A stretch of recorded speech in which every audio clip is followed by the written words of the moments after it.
Donc bonjour, je m'appelle Mathias Gâteau, je suis développeur Haute-Scale dans l'équipe open source depuis un certain temps. Et donc aujourd'hui, je vais vous présenter nos outils dans un terminal. Mais avant ça, je vais déjà faire une présentation de c'est quoi un terminal.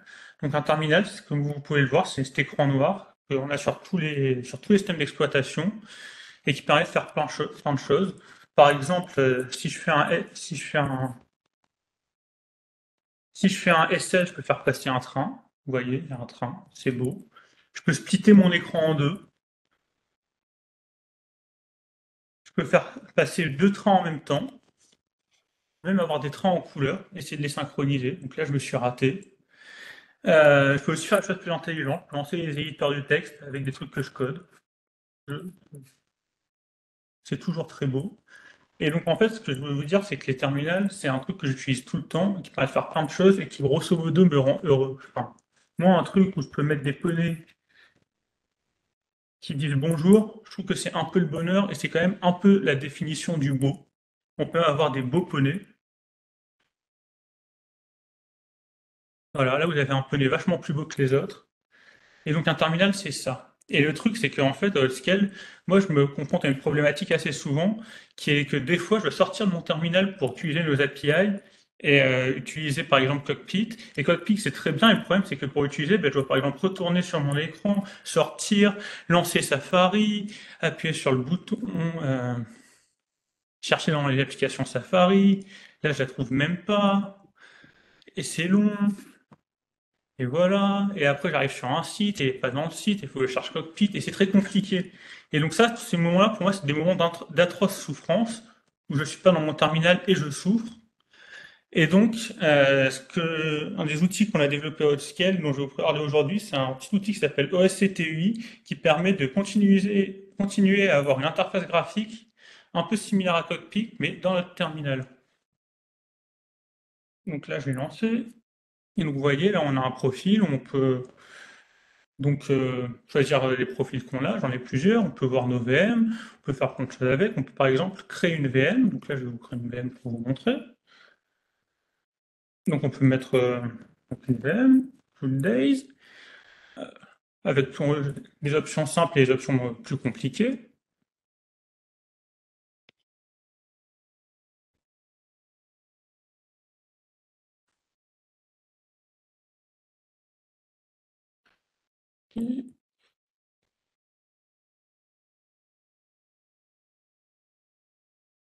Donc, on peut choisir une VM un peu plus simple. Là, par exemple, on peut chercher une Ubuntu un peu récente.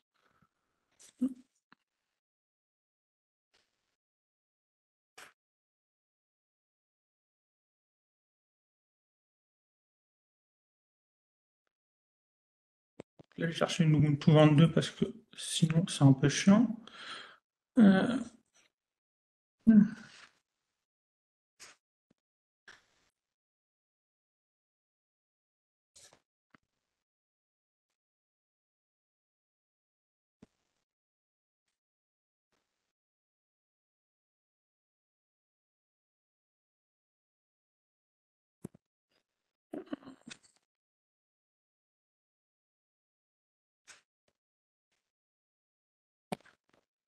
qui est assez importante pour la démo. Je suis désolé, ça prend un peu de temps, c'est toujours un peu compliqué parce qu'on a beaucoup de VM.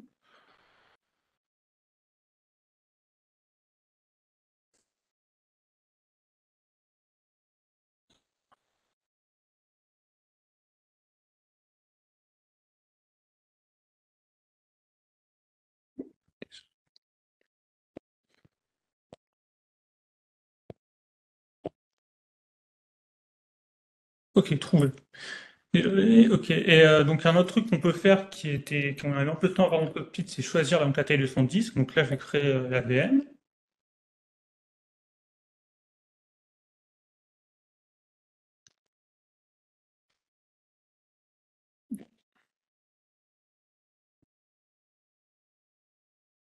Et donc si on refresh, on peut voir qu'elle est apparue. Donc là, on a l'IP public, sur lequel le temps qu'elle finisse de se préparer, je vous parle d'une autre fonctionnalité de, de, de OSCTUI, qui est la la possibilité de rajouter des règles de sécurité personnalisées. Donc généralement, quand on rajoute une règle de sécurité, on a une option, on peut choisir le port, l'IP, mettre donc son IP. Ici, on ne connaît pas, donc on peut mettre là, je prends un test, enfin, vous connaissez le truc. Et le truc, c'est que ça peut être compliqué quand on a un serveur avec plusieurs IP à ouvrir ou plusieurs ports. Et donc, pareil, donc ce qu'on a rajouté, c'est la possibilité, par exemple, d'ouvrir un certain nombre de ports automatiquement à partir de règles personnalisées. Et ces règles personnalisées, donc là, vous voyez, je crée plusieurs règles d'un coup. Elles sont stockées dans un fichier qui est donc dans le point OSC.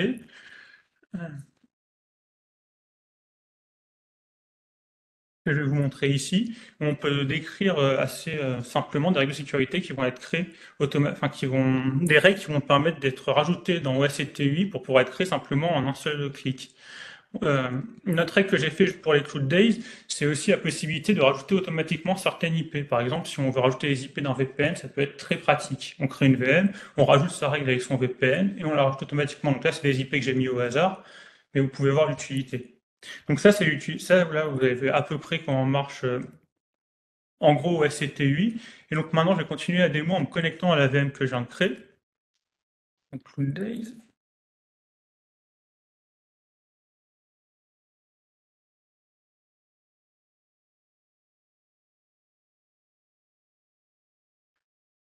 Ok, donc elle est là. Donc, normalement, ça va marcher. Donc là, je suis sur une toute nouvelle VM Ubuntu sur laquelle j'ai absolument rien installé. Et donc, déjà, je vais vous montrer que si je fais mon df-h, j'ai bien mon disque dur de 50 Go, ici, qui a donc été créé en disque root. Donc maintenant, je vais faire un peu de préparation de ma VM pour continuer la démo.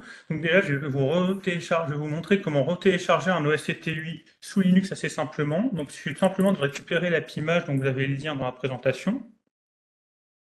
Donc là, on a l'AppImage. Un AppImage, c'est un format de Linux qui est assez simple à utiliser avec quelques codes que vous allez très vite voir.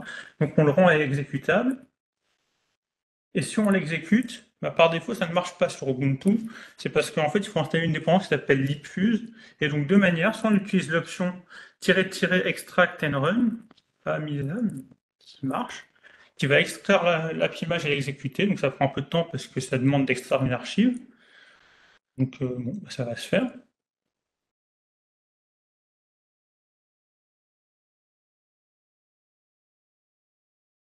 j'espère.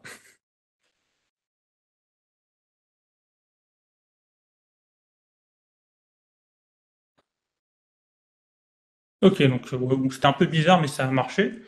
Et une autre manière qui est plus propre que d'utiliser l'extract and run, c'est tout simplement d'installer libfuse 2. Donc ici, je fais un apt install libfuse 2, donc là ça va aussi prendre un peu de temps.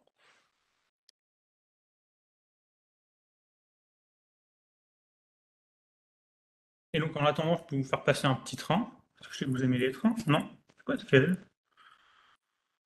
Voilà.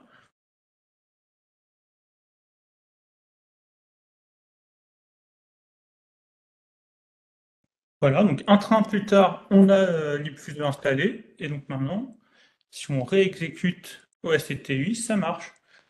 Un des intérêts d'OSCT8, c'est de permettre de rentrer directement son login avec login password.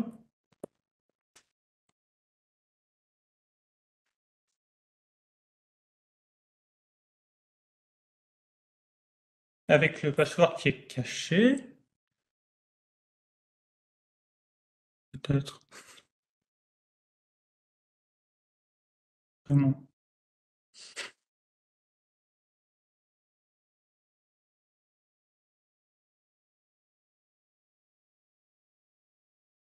Hmm. Non, c'est pas un bug, c'est une feature. Ok, donc petit couac sur OSCT8 où j'ai utilisé la version master, et donc forcément une version mise en IT, il y a quelques bugs. Par contre, si je prends la version stable, on peut voir que ça marche. Donc sur la coupure, j'ai CT mon environnement, enfin les CT mes crédentiels. L'un des intérêts de prendre la version master, c'est de pouvoir CT les crédentiels automatiquement. La version stable ne le permet pas. Enfin, en tout cas, elle le permet, mais il faut mettre les AKSK, il faut que je les mette en clair. Et je préfère éviter ça pour les démos, parce que j'ai pas très envie de donner mes AKSK à Internet. Mais en tout cas, vous pouvez voir que si on prend la version stable, on peut réutiliser OSCTUI donc sur Ubuntu en prenant le Lapimage. Ok, donc maintenant pour continuer, on va refaire un peu d'installation sur Ubuntu pour installer un outil très utile pour manipuler les datas d'une API, c'est-à-dire JQ, qui permet de manipuler du JSON. Donc là, j'installe et je vais regarder les autres commandes à faire. Ok.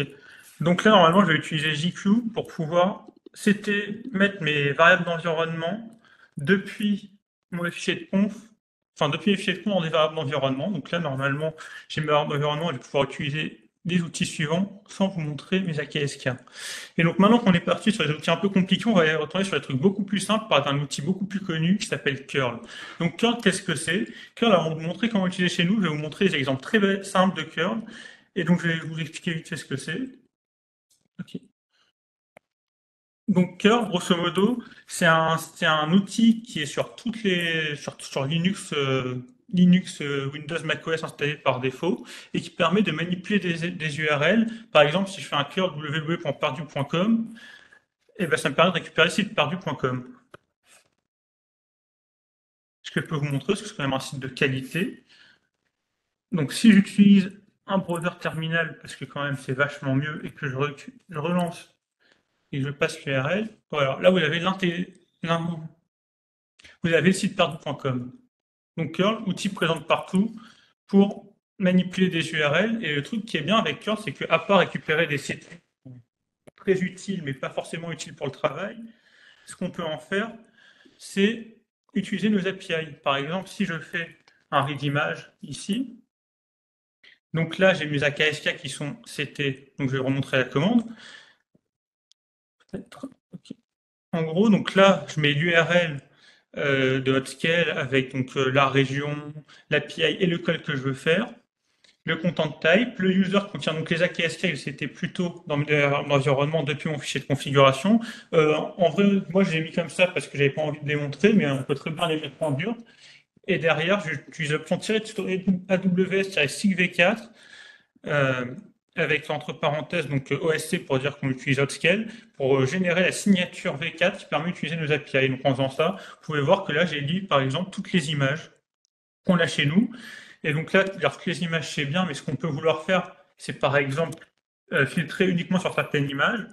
Donc là, ce que je vais faire, c'est que je vais réutiliser curl avec pareil le read image, mais en plus je vais utiliser l'option tirer des deux curl pour mettre des datas et ici mettre le filtre qui est donc le paramètre tel que décrit dans la description API pour avoir un filtre qui permet de récupérer ici toutes les images dont l'image name correspond à Arch étoile. Donc on a une image Arch Linux qui est sortie, qui est très bien comme ça. Et derrière, vous pouvez voir l'intérêt de TDQ qui permet donc de récupérer le JSON, de le colorer syntaxiquement. Et puis derrière, on peut même s'amuser à, par exemple, récupérer des éléments. Par exemple, si on veut juste avoir une image, on fait point image, et là, on a enlevé le réponse ID. Vu que curl est un outil public et que ce qu'il implémente, c'est pas quelque chose uniquement pour Haskell, mais la signature V4, on peut aussi l'utiliser soit avec Amazon directement, soit bah, ici pour nous avec notre couche compatibilité Amazon FCU. Et donc là, je peux très bien m'amuser à aussi faire du curl pour appeler les commandes FCU. Et donc ici, j'ai fait exactement le même curl, le même appel d'API, mais en FCU. Donc là, j'ai mon describe d'image avec derrière tous les filtres. Donc c'est passé dans l'URL, donc c'est un peu plus dur à lire, je trouve que le -d, mais ça marche pareil avec un retour en XML, vu que FCU retourne du XML par défaut. Ok, donc maintenant qu'on a vu curl, qui est donc un outil très pratique pour manipuler les URL et présente partout, donc qui requiert aucune installation et qui donc, peut être pratique dans un environnement fermé, avec un curl assez récent, ceci dit. Et donc vous pouvez utiliser sur n'importe quel environnement notre API, ce qui peut être pratique. Je vais vous montrer comment utiliser des outils un peu plus avancés dans notre terminal. Et donc un autre app image qui est donc OAPI CLI, qui est donc une CLI qu'on a fait et qu'on a créé uniquement pour gérer OAPI. Donc qu'est-ce que ça permet de faire cette OAPI CLI? Donc forcément ça permet d'avoir un -help, mais on a fait un -help un peu plus intelligent que simplement marquer l'help de la commande. Et par exemple si on fait un -help read VM, on va récupérer la description avec l'école, les arguments d'un read VM chez nous. Donc on a une clé qui permet de ne pas sortir du terminal, et ça, je le répète, c'est très important pour avoir toute la documentation d'Oscale directement dans notre terminal. Et on peut faire d'autres choses, par exemple, quelque chose qui était pas mal, qui pourrait être pas mal pratique, c'est vu qu'on a un terminal, on peut avoir d'autocomplétion. Et donc pour ça, il suffit d'utiliser cette magnifique commande. Donc on source le retour de bash complétion de API CLI. Et maintenant, si on refait un API CLI et qu'on fait, par exemple, on appuie 2 fois sur tabulation, on a autocomplétion avec tous les noms d'école qui commencent par read. Donc ça, c'est la beauté d'OS CLI. Et qu'est-ce qu'on peut faire? Bon, on peut donc lire des images. Donc là, je vais vous montrer. Donc là, je vous fais un call qui permet donc de lire donc toutes les VM qui ont été créées pour le cool day. Donc la VM que je viens de faire, ma VM Ubuntu, vous pouvez la voir, elle est là. Et donc là, vous pouvez voir que j'ai mis là en fait ces arguments-là. Alors, on peut voir le color qui est été rajouté pour voir la couleur, qui est un peu optionnel. Si on enlève, c'est en blanc, ce qui est moins beau, mais qui peut être plus pratique des fois. Euh, et donc un autre truc dont j'aimerais bien parler, c'est que donc, on est déjà sur les arguments assez similaires à OSC CLI, qui était notre ancienne CLI. Et donc là, on a donc le filtre tag value qui prend un tableau et qui donc prend un tableau de string, où donc on passe donc la string en paramètre.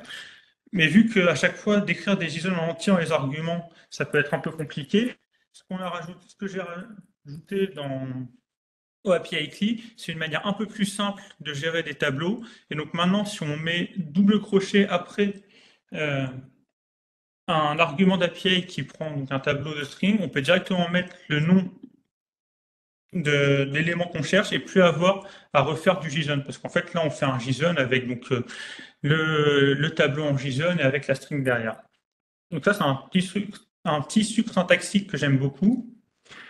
Donc voilà, donc ça, c'est le gros de API CLI. Donc maintenant, on va faire un truc qu'on aime beaucoup faire, c'est détruire sa propre VM depuis sa VM. C'est quand même un peu le but du Ubuntu. Peut-être pas. Donc on reprend le VMID pour la détruire avec le code.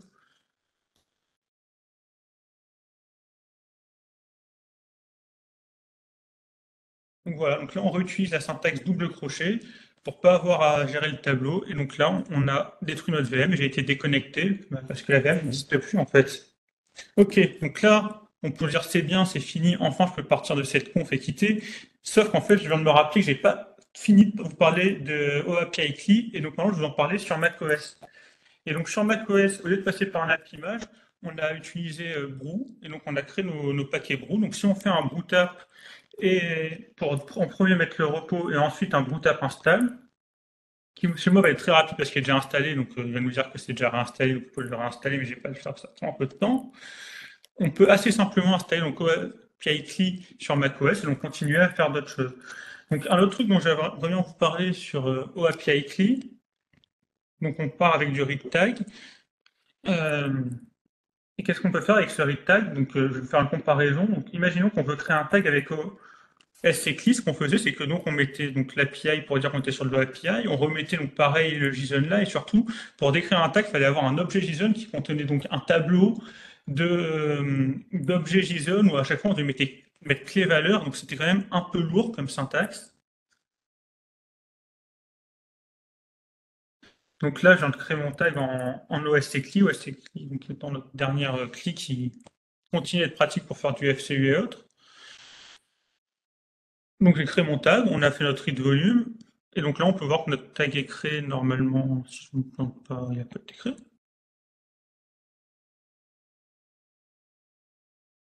Peut-être que c'est pas le bon volume. Si voilà, c'est ça, il a été créé, c'est juste que j'ai un autre volume. Ok. Donc notre tag est créé ici en OSCLI. Donc maintenant je vais vous montrer comment on simplifie avec OAPI CLI ces arguments qui étaient un peu compliqués avec des tableaux. Donc maintenant on a une nouvelle syntaxe qui permet directement de dire que quand on veut créer un tableau un élément qui prend un tableau, on peut utiliser la syntaxe point index pour dire qu'on est sur l'élément 0 du tableau, avec le point clé qui permet de dire qu'on veut setter la clé. Et donc, comme ça, on peut setter la clé en mettant un chemin qui est pas un objet visuel entier. Et derrière, on peut utiliser la syntaxe point point qui permet de récupérer le dernier objet utilisé, donc ici le tag 0, et c'était la valeur. Et donc, si on le fait ça, on vient de créer. De détruire notre tableau. Et si vous voulez, avec l'option tirer verbose, on peut voir toute la requête qui est envoyée. Donc, on a plein d'informations avec curl. Et on a aussi, donc,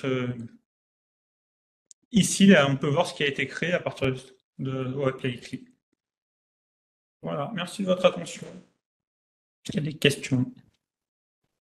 Salut Mathias, comment on fait pour configurer une éventuelle smart card avec OSCLI? Alors, ça, c'était effectivement une feature de OSCLI qui n'est pas encore implémentée dans API CLI. Alors, pour être honnête, on a la documentation que je me rappelle plus, c'était documenté dans OSCLI, ça devrait bientôt arriver dans API CLI. On a un ticket, et on peut, si ça vous intéresse, vous pouvez mettre des petits pouces pour dire que c'est une priorité. Pour être honnête, vu que c'est quand même des arguments assez compliqués avec OpenSSL, ouais, OpenSSL, on l'a pas priorisé, mais ça devrait arriver assez vite. Voilà, donc merci. Donc, si vous voulez, j'ai mis les liens ici, avec aussi une documentation des exemples en curl. Si vous voulez utiliser curl non pas comme une, euh, comme un programme terminal, mais comme une librairie, vous pouvez aussi utiliser DeepCurl pour utiliser notre API chez nous dans des langages qu'on ne supporte pas forcément, tels que Ruby ou PHP. On a fait un Si, repository peut-être. d'exemples. Merci Mathias.